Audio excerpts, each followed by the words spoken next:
आइए हम पॉइंट को लोकेट करना सीखते हैं। ये पॉइंट हमें पाम साइड मिलेगा।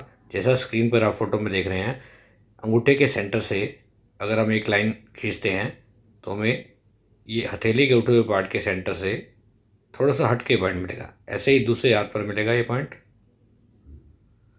हमें इस पॉइंट को टोनीफाई करना है, यानी कि इसकी पावर बढ़ानी है।